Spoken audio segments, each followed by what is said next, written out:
Hey, what's up guys? Welcome back to the Ember series, and let's continue with the component. So today we're going to talk about the tracked properties, the getter, and the actions. So those three things not only exist in the component, and they can also used in the controller. So let's start with the tracked properties and getter first. As you can see here, it's the Ember component, even though this is imported from the add Glimmer. So Glimmer component is a third-party library leveraged by Ember to provide some cool stuff. So you don't have to worry about that too much. Let's write some tracked property. It's a decorator coming from the Glimmer/tracking, and it's added before your properties inside the component. The reason we need the property to be tracked because we want some other things to be notified when the property is changed. For example, here we have a getter, the full name. It depends on both the first name and the last name. So if we remove the tracked, the full name will have no idea when the first name or last name is changed, and then it cannot get the latest value. Let's add a template here. You can see there's h1 tag, and then the double curly brace here is to render the value in between, and then the list is point to the current context, which is the my component. So this .full name, it's just the full name inside the component. Then this will show up on our web page. So let's do a quick recap.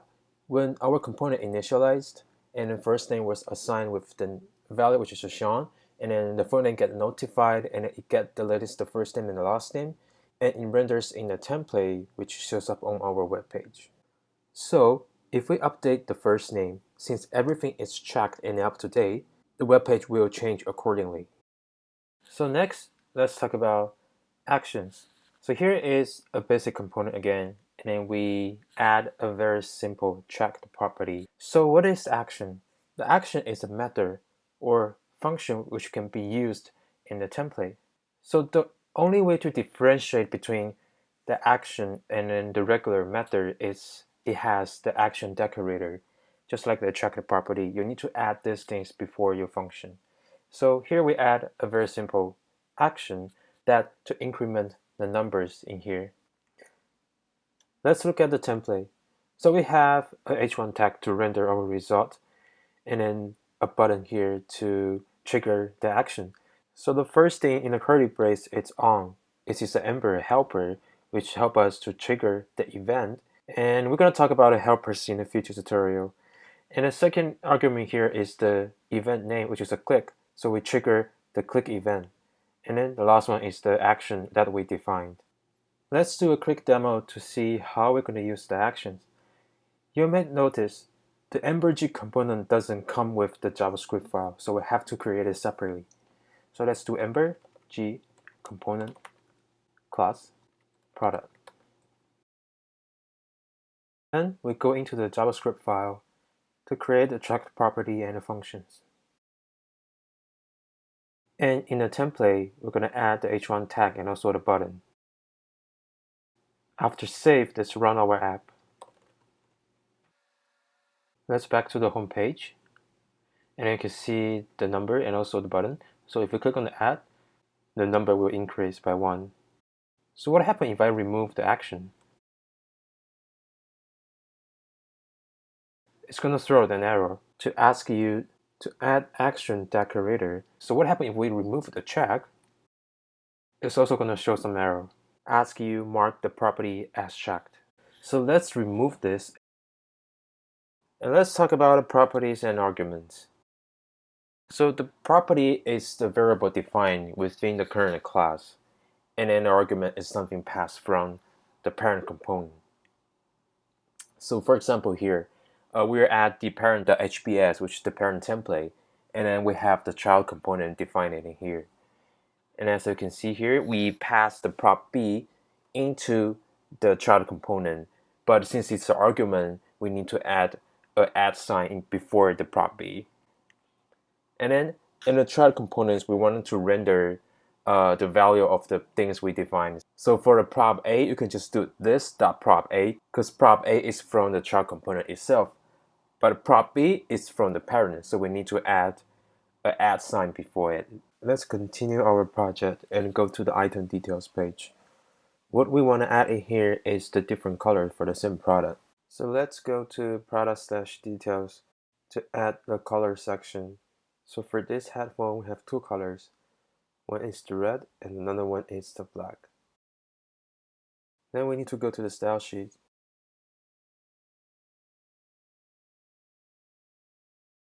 To make sure our color section displayed properly.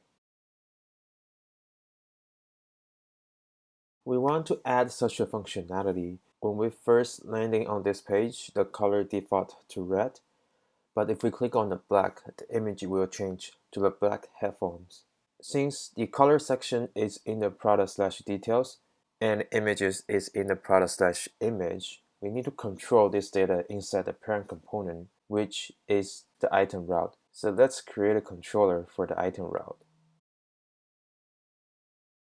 Let's write our first tracked property. As we mentioned, we set the default value of the color to red. Then we pass the color into the child component, which is the product details component, as an argument. Don't forget to add an @ sign here. In order to highlight the current active color, we need to use the CSS class in the product details component.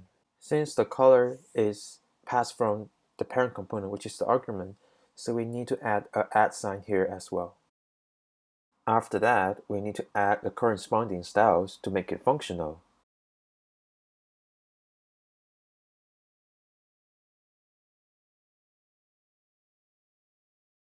And let's run our app and refresh. You can see the red color is highlighted. Now we need an action to help us to update the active color when we click on it. So let's go back to the item controller and write our action here.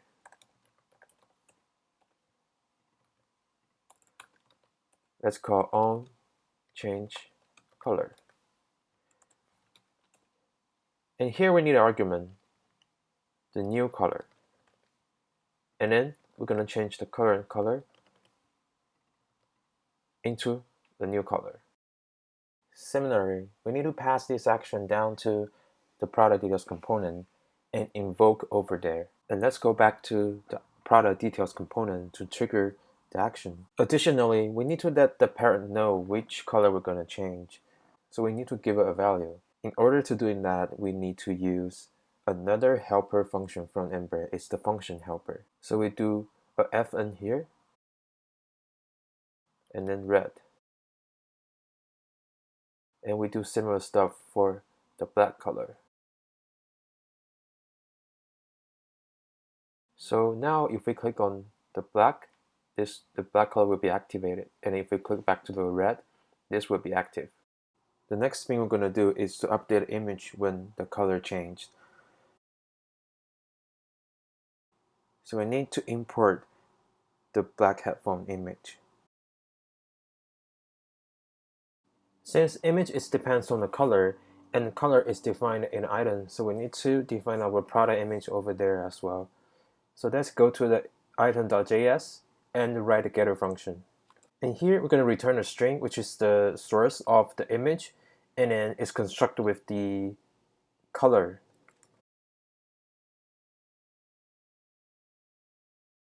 .png and save it. And let's pass this property down to the product/image component. So add source equal to this product image, and we go to the image component to replace this with the pass-in argument, which is the source in here, and let's save it. You can see the default image doesn't change, but if we click on the black, this will change to the black headphone. If we're clicking back, it's going to change back to the red one. That's pretty much about this tutorial. Hit the like button if you love it, subscribe if you want more. So for the next tutorial, I'm going to talk about the Ember helper, including how to use it and how to write your own helper. See you next time. Peace.